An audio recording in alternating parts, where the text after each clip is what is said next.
Good morning, students. Today we are going to read class 8th mathematics chapter number 1 which is rational numbers. सबसे पहले हम इस chapter का introduction read out कर लेते हैं कि इस चैप्टर में क्या क्या इंट्रोड्यूस किया गया है. First one is natural numbers. What are natural numbers. Natural numbers कौन से होते हैं? सिंपली आपको आपने छोटी क्लासेस में रीड आउट किया होगा. बिल्कुल सिंपल वे में बताती हूँ. नेचुरल नंबर वो नंबर्स होते हैं जो 1 से स्टार्ट होते हैं. Starting from 1 counting number is called natural numbers. These all are natural numbers. And whole numbers क्या होते हैं students?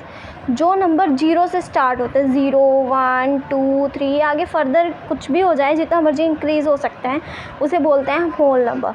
Natural number starts from 1 and whole number starts from 0. अब हम आ जाते हैं इंटीजर्स. इंटीजर्स क्या होते हैं? ये काउंटिंग नंबर्स ही होते हैं, 1, 2, 3, 4. बट एक्सेप्ट इनमें एक और चीज़ होती है, पॉजिटिव और नेगेटिव. पॉजिटिव इंटीजर्स और नेगेटिव इंटीजर्स. अब देखो स्टूडेंट्स, पॉजिटिव इंटीजर्स क्या होते हैं? पॉजिटिव इंटीजर्स होते हैं जिसमें आ जाए +1, +2, +3 होते हैं पॉजिटिव इंटीजर्स.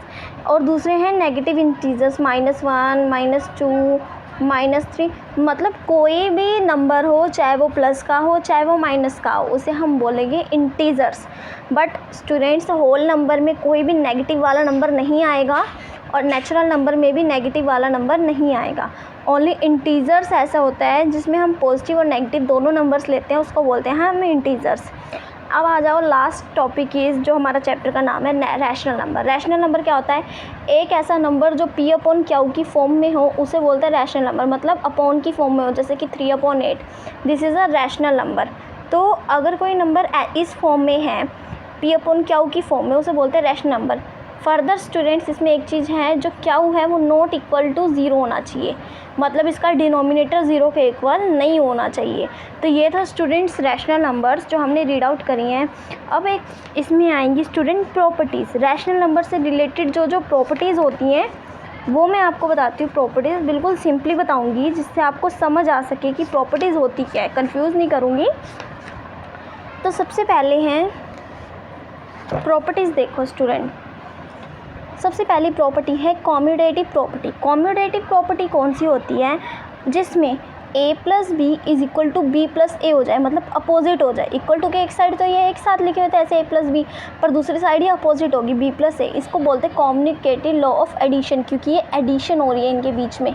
फॉर एग्जाम्पल मैं बोलूँ 3 + 5 = 5+3. तो देखो ये नंबर्स A+B = B+A हो गया. तो इसे क्या बोलेंगे? कॉम्यूटेटिव लॉ ऑफ एडिशन, क्योंकि इसमें प्लस का साइन आ रहा है.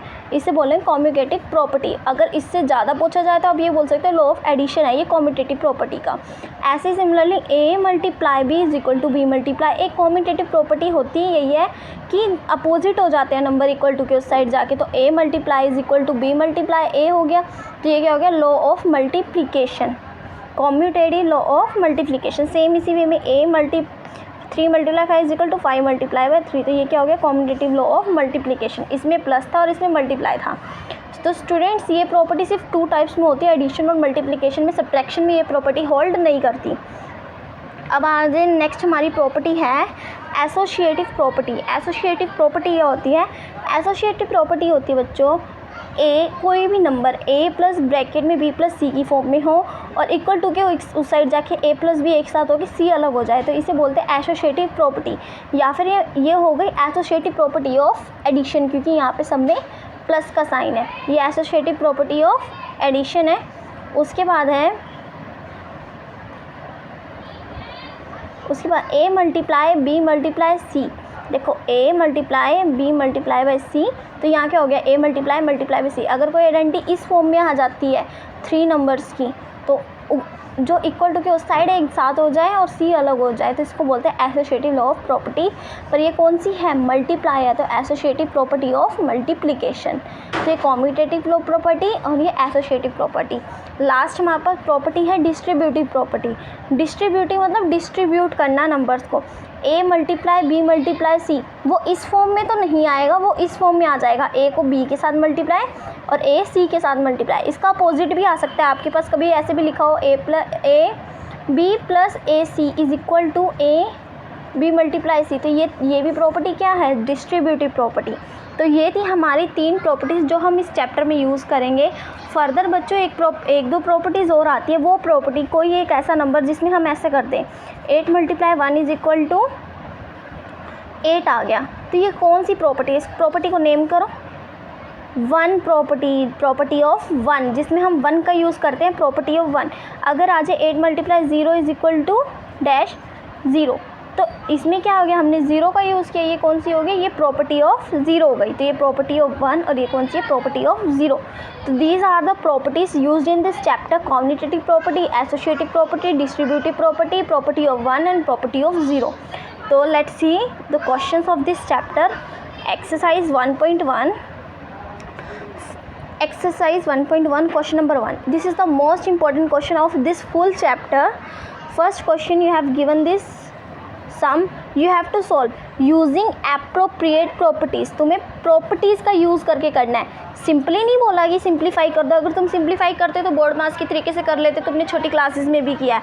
इन्होंने बोला है कि तुमने एप्रोप्रिएट प्रॉपर्टीज़ का यूज़ करना है, मतलब जो जो इसमें प्रॉपर्टीज़ लगेंगी उसका यूज़ करना है। तो देखो प्रॉपर्टीज़ याद कर ले सबने कौन कौन सी होती है, समझ भी आ गई होगी।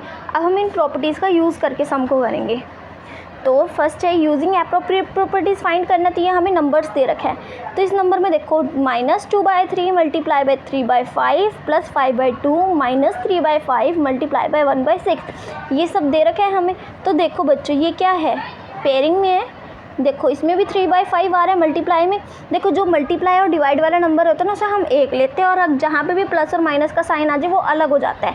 तो इसमें मल्टीप्लाई का साइन आ रहा है, मतलब ये जो है एक टर्म है, और यहाँ पे मल्टीप्लाई का टर्म आ रहा है, मतलब ये एक टर्म है। तो और ये अलग टर्म है, ये सिर्फ प्लस वाली है, तो इसको हम अलग लिख देते हैं।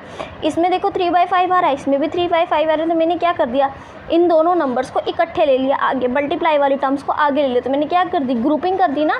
तो यहाँ लिख देना बाय ग्रुपिंग, हमने ग्रुप बना दिया इनका, या बाय पेयरिंग। अब देखो बच्चों इनमें 3/5 कॉमन आ रहा है, और प्लस दोनों में माइनस भी आ रहा है, तो मैंने -3/5 कॉमन ले लिया। अंदर क्या बचा, 2/3 + 1/6 + 5/2। अब ये देखो ये कौन सी प्रॉपर्टी बन गई, ये देखो यहाँ पे A और B प्लस B और A। जब हम इसको ओपन करेंगे, प्रॉपर्टी देखना आप, A B B A, ठीक है। तो ये कौन सी हो गई प्रॉपर्टी बच्चों, सॉरी B और C है यहाँ पे,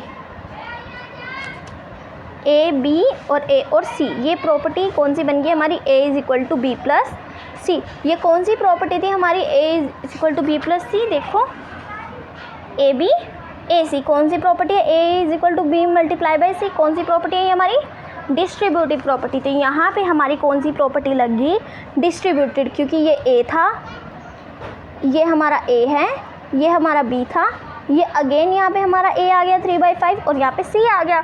तो ये लगी हमारी A × B + C distributive property.